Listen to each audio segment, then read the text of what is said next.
यमे previous द्वितीय प्रश्न पत्र हिंदी साहित्य के इतिहास की प्रिय छात्रा।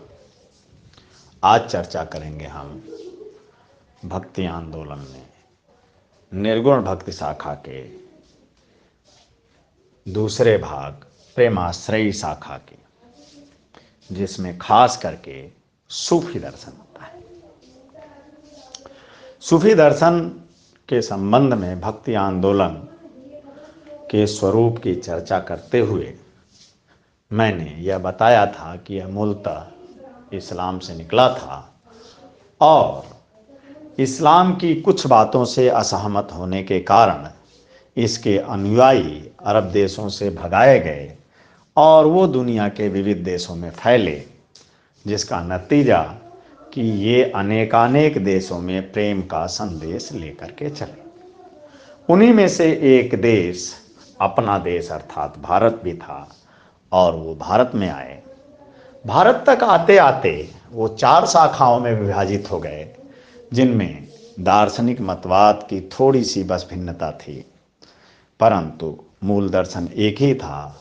फिर भी भाग 4 माने जाते हैं। उन 4 भागों के नाम हैं चिश्तिया, सोहरावर्दी, नक्शबंदी और कादरी।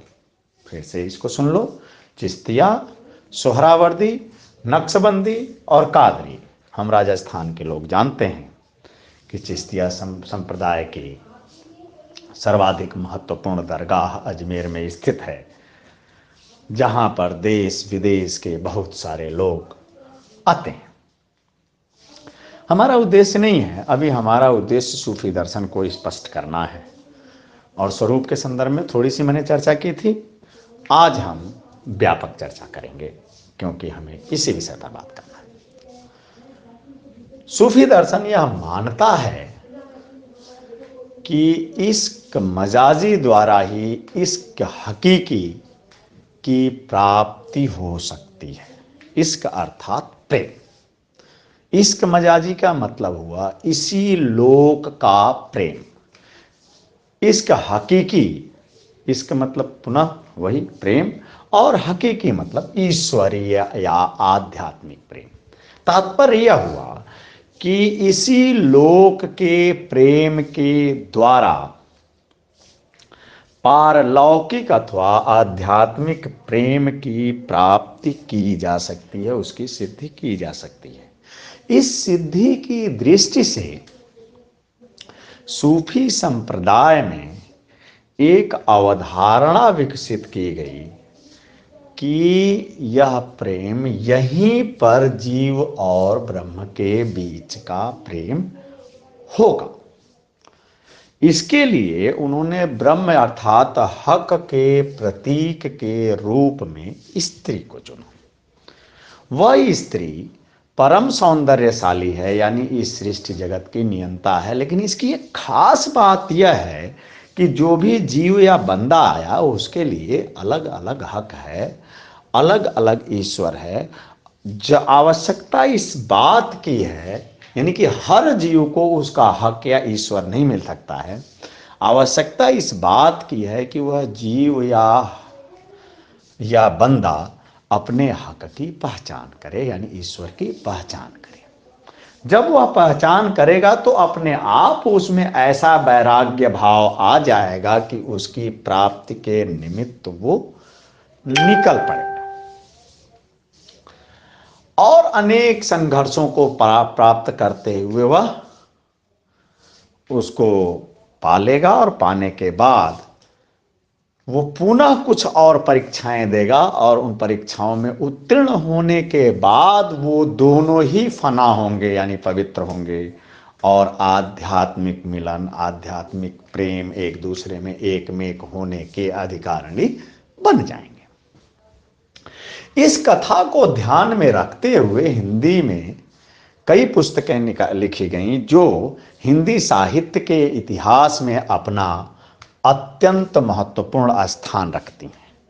उन महत्वपूर्ण ग्रंथों में सर्वाधिक महत्वपूर्ण पद्मावत माना जाता है, जिसे जायसी ने लिखा।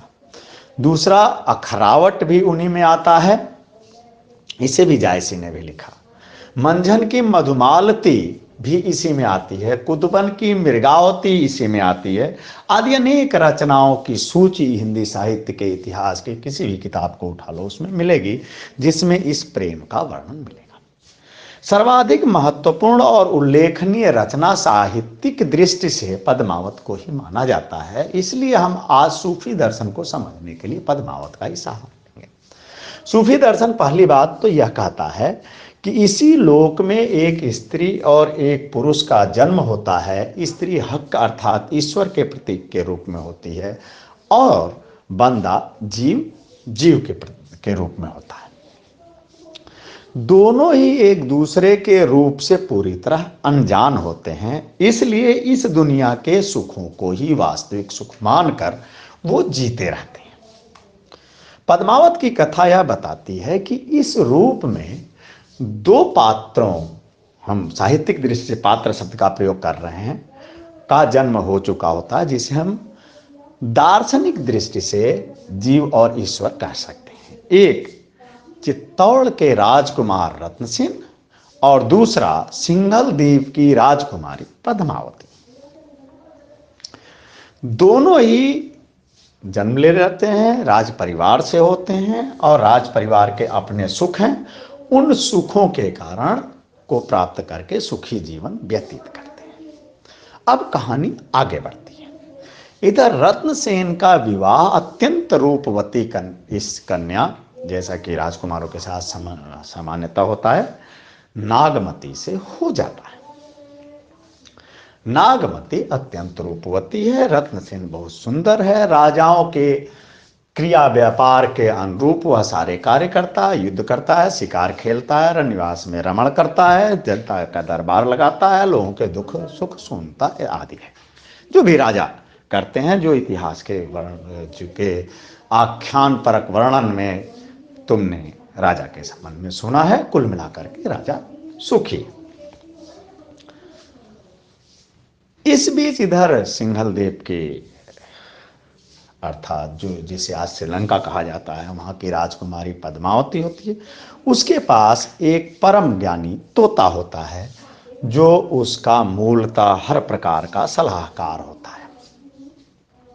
राजकुमारियों जैसा जीवन यापन, आचरण, रमण आदि वह करती है और उसके द्वारा अपने अभीष्ट की सिद्धि करती है। इस जीवन यापन के परिणाम स्वरूप उसका सहयोगी साथी वह तोता ही होता है। वह तोता निरंतर इसको ज्ञान देने लगता है। तुम्हें यह पता ही होगा कि एक कन्या जब बड़ी होती है तो धीरे धीरे उसमें शारीरिक परिवर्तन कुछ आते हैं और उन शारीरिक परिवर्तनों से उनको मानसिक परिवर्तन भी होता है, और वो एकाएक हुए उस मानसिक परिवर्तन के प्रति उनमें एक अजीब किस्म का कौतूहल भाव जागता है, जो उन्हें समझ में नहीं आता है, और उस समय किसी न किसी प्रकार के मार्गदर्शन की उन्हें कई बार आवश्यकता पड़ती है, जो अत्यंत अभिन्न लोगों से ही वह कन्या साझा कर सकती है, पूछ सकती है, जान सकती है। पद्मावती के पास वह अभिन्न व्यक्ति, वो परम ज्ञानी तोता ही है, और उन परिवर्तन के कारणों को जानना चाहती है। संक्षेप में कहें तो बहुत सारी बातों को बताने के साथ साथ तोता यह बताता है कि तुम बड़ी हो रही हो और अब तुम्हारे विवाह की अवस्था आ रही, इस कारण ये सारे परिवर्तन हो रहे हैं और तुम्हें विवाह करना पड़ सकता है।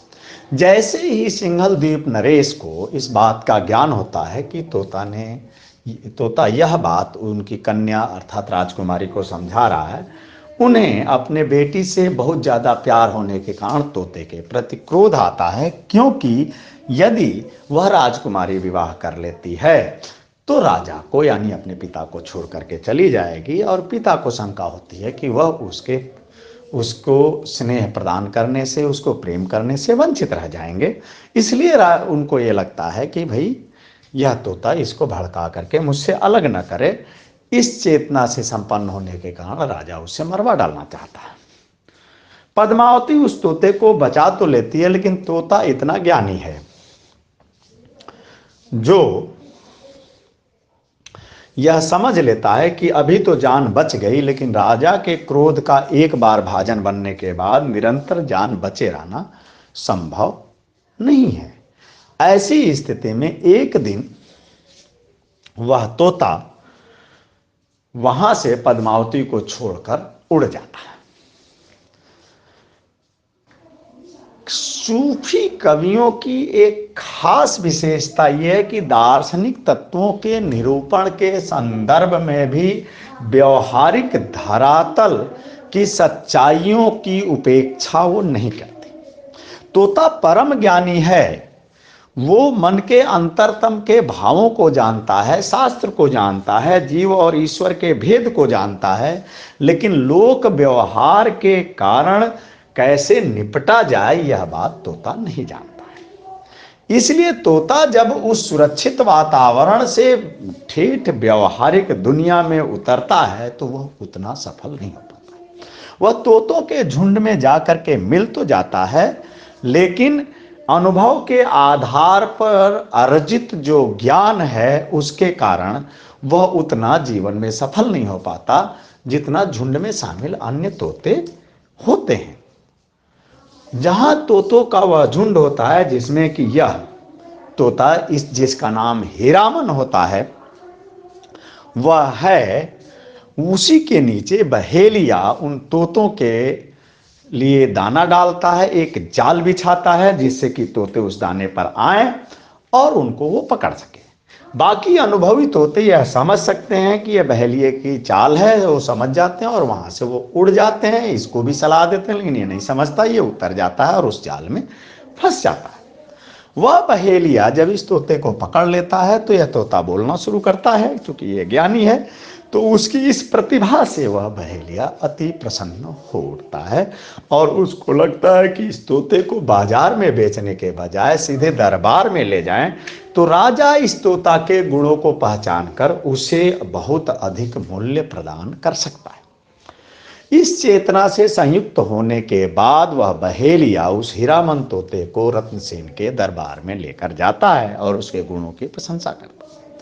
राजा भी उस तोता के गुणों को परखना चाहते हैं और परखने पर उस सच्चाई का पता चलता है और शहर से बहुत कुछ देने के उपरांत बहेलिए को विदा करके राजा उस तोते को अपने पास रख लेते हैं जिसका नाम हीरामन है। जाहिर सी बात है कि तोता एक जीव और वो भी इतना परम ज्ञानी मिलने के बाद राजा के खुशी का ठिकाना नहीं रहता है। राजा निरंतर उससे वार्तालाप और खेलने का काम करते हैं। राजा की आसक्ति उस तोते के प्रति हो जाती है, इसलिए अपने इर्द गिर्द उसको रखते हैं। एक दिन राजा शिकार खेलने के लिए बाहर गए हुए होते हैं। तोता घर पर रहता है, रानी नागमती के पास होता है। रानियों, राजकुमारियों और स्त्रियों में सजने संवरने की चेतना, अपने को रूपवती देखने की चेतना बहुत ज्यादा होती है, इसके लिए वो श्रृंगार भी कई बार करती हैं और कई बार अपने रूपवती होने का गर्व भी उनमें आ जाता है। रानी नागमती भी इस चेतना से अलग किस्म की रानी नहीं है। वह शीशे के सामने सजती है, संवरती है और अपने ही रूप पर मुग्ध होती है। लेकिन इस आत्ममुग्धता, रूप मुग्धता की एक खास बात यह है कि यह भी मांग करती है कि कोई दूसरा उसके रूप, गुण आदि की प्रशंसा करे। यहाँ रानी नागमती के पास और कोई नहीं है जिससे वह अपने रूप, गुण आदि के बारे में जान सके सिवाय उस तोते के।